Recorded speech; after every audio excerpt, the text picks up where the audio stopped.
अस्सलाम वालेकुम everyone, welcome back to cook with NK. आज हम बनाएंगे पाइनएप्पल जर्दा। इसे आप मीठे चावल भी कहते होंगे। तो इस तरह से जब आप पाइनएप्पल जर्दा बनाएंगे तो ये बिल्कुल सॉफ्ट और खिला खिला बनेगा और पाइनएप्पल फ्लेवर के साथ बहुत ही टेस्टी बनकर तैयार होगा। तो चलिए रेसिपी स्टार्ट करते हैं। तो पाइनएप्पल जर्दा बनाने के लिए मैंने यहाँ पे 2 बड़े चम्मच के करीब घी और 2 बड़े चम्मच के करीब तेल को एक पैन में डालकर अच्छे से गर्म होने के लिए रख दिया है। उसके बाद उसमें 5 से 6 जितनी इलायची और 2 दालचीनी के टुकड़े डाल देंगे और उसके बाद मिक्स ड्राई फ्रूट डाल देंगे। मैंने यहाँ पे काजू, बादाम, किशमिश और सूखा नारियल लिया है। मैंने यहाँ पे 1/4 कप के करीब मिक्स ड्राई फ्रूट यूज किए हैं। आप अपने टेस्ट के हिसाब से कम या ज्यादा भी कर सकते हैं। तो अभी ड्राई फ्रूट्स को हम अच्छी तरह से फ्राई कर लेंगे और जब फ्राई हो जाए तो उसके बाद उसमें पानी ऐड कर देंगे। तो यहाँ पे मैंने 1.5 कप पानी उसमें डाल दिया है और उसी के साथ येलो फूड कलर भी थोड़ा सा पानी में मिक्स करके डाल देंगे और उसमें 1/4 टीस्पून के करीब नमक भी डाल देंगे। और ये सारी चीजें डालने के बाद पानी में अच्छी तरह से उबाल आने का वेट करेंगे। जब पानी अच्छी तरह से उबल जाएगा तभी हमें उसमें चावल ऐड करने हैं। तो यहाँ पे मैंने 1 कप बासमती चावल को अच्छी तरह से वॉश करके डाल दिया है। चावल को मैंने पहले से भिगो के नहीं रखा था। अभी हम चावल को 80% तक कुक कर लेंगे। तो अभी गैस की फ्लेम हाई कर लेंगे और कवर करके चावल को 80% तक कुक होने देंगे। तो अभी आप देख सकते हैं चावल पक चुके हैं लेकिन पूरी तरह से नहीं पके हैं, ये थोड़े से कच्चे हैं और नीचे थोड़ा सा पानी भी है। तो इसी पॉइंट पे हमें गैस की फ्लेम ऑफ कर लेनी है और उसमें से आधे चावल निकाल लेने हैं और उसके बाद उसमें चीनी डाल देनी है। तो इस तरह से हमें चीनी की एक लेयर बनानी है और उसके बाद स्लाइसिस में कट किया हुआ खजूर भी उसमें डालते जाएंगे। तो उसकी भी हमें एक लेयर बनानी है और उसके बाद पाइनएप्पल के स्लाइसिस भी रखते जाएंगे और उसकी भी एक लेयर इसी तरह से बनाएंगे। अभी हमने जो चावल निकाल के रखे हुए हैं वो उसके ऊपर डाल देंगे और फिर से उसके ऊपर एक चीनी की लेयर बनाएंगे। सारी चीनी हमें एक ही साथ नहीं डालनी है, इस तरह से 2 लेयर में हमें जब चावल डालते हैं उसके साथ ही चीनी डालनी है। तो यहाँ पे मैंने टोटल आधा कप चीनी का यूज किया है। आप अपने टेस्ट के हिसाब से कम या ज्यादा भी चीनी ले सकते हैं और ऊपर से चेरी और सूखा नारियल गार्निशिंग के लिए रख देंगे। आप चाहे तो उसमें ड्राई फ्रूट्स भी ऐड कर सकते हैं और लास्ट में उसे हल्के हाथ से प्रेस कर देंगे। अच्छी तरह से सारे जर्दे में हमें इस तरह से प्रेस कर लेना है। अभी हम उसे कवर करके धीमी आंच पर चीनी को मेल्ट होने देंगे। हमें पहले से ही उसमें चीनी मिक्स नहीं करनी है वरना चावल अकड़ जाते हैं और बिल्कुल भी सॉफ्ट नहीं बनते हैं।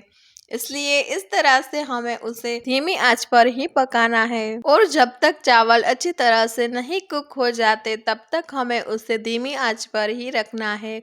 मैंने यहाँ पे 15 से 20 मिनट के लिए उसे इसी तरह से रखा था। तो अभी आप देख सकते हैं कितनी अच्छी तरह से सारे चावल पक चुके हैं और चीनी भी अच्छी तरह से मेल्ट हो चुकी है और जो हमने पाइनएप्पल और खजूर डाले हुए थे वो भी सॉफ्ट हो चुके हैं। तो अभी हम उसे हल्के हाथ से मिक्स कर लेंगे और उसके बाद गैस की फ्लेम बंद कर देंगे क्योंकि ये जर्दा बन के तैयार हो चुका है। तो अभी ये पाइनएप्पल जर्दा बन के तैयार है। आज हम बनाएंगे मटन खिचड़ा जिसे आप ईद की दावत के लिए भी बना सकते हैं। तो चलिए रेसिपी स्टार्ट करते हैं। तो सबसे पहले मैंने यहाँ पे 1.5 कप गेहूं लिए हैं जिसे हम खिचड़ा बनाने के लिए इस्तेमाल करते हैं, वही वाले गेहूं लिए हैं। ये बिना छिलके के गेहूं है जो आपको इजीली किसी भी ग्रोसरी स्टोर पे मिल जाएंगे। अभी हमें गेहूं को अच्छे से वॉश कर लेना है। गेहूं को अच्छे से वॉश करने के बाद उसमें 1 लीटर के करीब गर्म पानी डाल देंगे और गर्म पानी में हमें गेहूं को 2 से 3 घंटे के लिए भिगो के रखना है।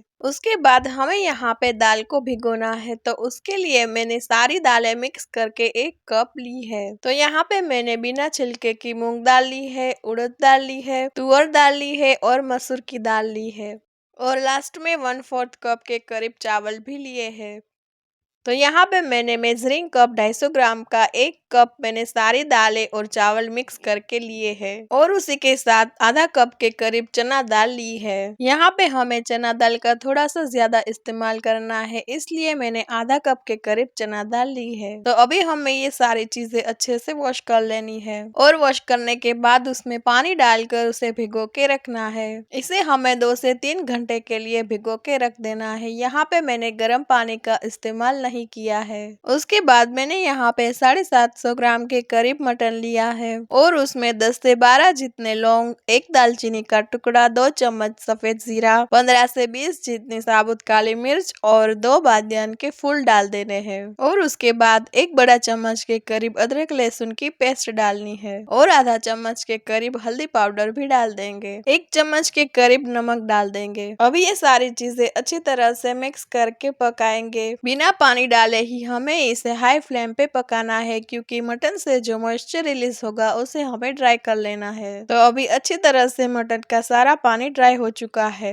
तो अभी इसमें 1/4 कप के करीब कटी हुई प्याज डाल देंगे और उसी के साथ 1/4 कप के करीब पुदीना और 1/4 कप के करीब हरा धनिया भी डाल देंगे। अभी उसे अच्छी तरह से मिक्स कर लेते हैं और उसमें पानी डालकर हमें मटन को अच्छी तरह से कुक कर लेना है। उसमें हमें 5 से 6 जितनी सीटियां आने देनी है, या फिर जब तक मटन पूरी तरह से नहीं गल जाता तब तक के लिए हमें उसे पकाना है। उसके बाद हमने जो दालें भिगो के रखी हुई थी उसका भी पानी नितार कर एक कुकर में डाल देनी है और उसी के साथ जो गेहूं भिगो के रखे हुए थे उसका भी पानी नितार कर उसमें डाल देंगे। उसके बाद उसमें 1 चम्मच के करीब हल्दी पाउडर डाल देंगे और उसी के साथ 1 चम्मच के करीब नमक भी डाल देंगे और उसमें 2 बड़े चम्मच के करीब तेल भी डाल देंगे और उसमें पानी डालकर उसे भी हमें बॉईल कर लेना है। यहाँ पे हमें सारी दालें और गेहूं को एक ही साथ में बॉईल कर लेना है और जब सारी दालें अच्छी तरह से बॉईल हो जाए तो उसका प्रेशर निकाल कर उसे हमें घूट लेना है। 1 चम्मच से ही हमें यहाँ पे इसे अच्छी तरह से घूटते जाना है। आप चाहे तो इसमें ब्लेंडर भी चला सकते हैं, लेकिन मैंने यहाँ पे चम्मच से ही इसे अच्छी तरह से मिक्स कर लिया है और आप देख सकते हैं सारी दालें और गेहूं अच्छी तरह से बॉईल हो चुके हैं। तो उसके बाद हमें एक पैन में आधा कप के करीब तेल डालकर उसे अच्छे से गर्म कर लेना है और उसमें आधा किलो के करीब प्याज को ऐसे स्लाइसिस में कट करके डाल देनी है। प्याज को अच्छी तरह से हमें हाई फ्लेम पे ही फ्राई कर लेना है और जब प्याज फ्राई हो जाए तो उसमें से आधी हमें निकाल के रख देनी है। तो ये प्याज हम बेरस्ते के लिए रख देंगे, इसे हम लास्ट में यूज करेंगे और जो बाकी बची हुई प्याज है उसमें हम थोड़ा सा पानी डाल देंगे ताकि उसकी कुकिंग प्रोसेस रुक जाए और अच्छे से मिक्स करते हुए उसे कुक कर लेंगे।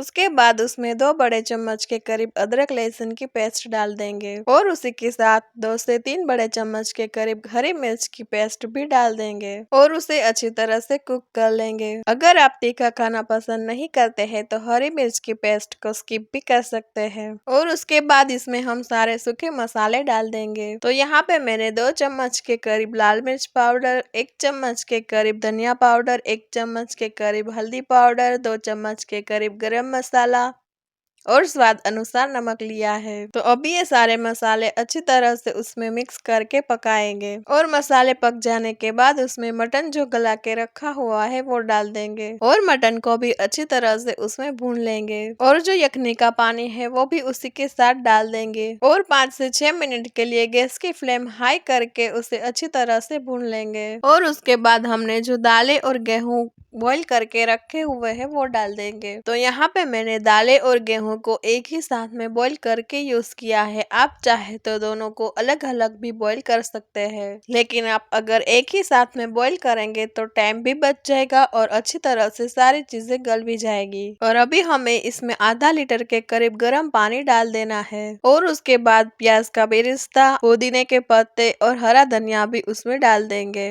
अभी हमें खिचड़ा को अच्छी तरह से उबालना है, तो उसके लिए हमें गैस की फ्लेम हाई कर लेनी है और 10 से 12 मिनट के लिए इसे कवर कर लेना है और उसे अच्छी तरह से पकाना है और बीच बीच में उसमें चम्मच भी चलाते रहिएगा, वरना दालें जो है वो नीचे बैठ जाएगी। तो अभी ये खिचड़ा अच्छी तरह से पक चुका है और देखिए कितना लजीज और खुशबूदार ये बन के तैयार हुआ है और इसकी कंसिस्टेंसी भी देखिए आप, ना ज्यादा गाढ़ा ना ज्यादा पतला, परफेक्ट बन के तैयार हुआ है। तो बस अभी हमारा मटन का हमारा खिचड़ा बन के तैयार हो चुका है।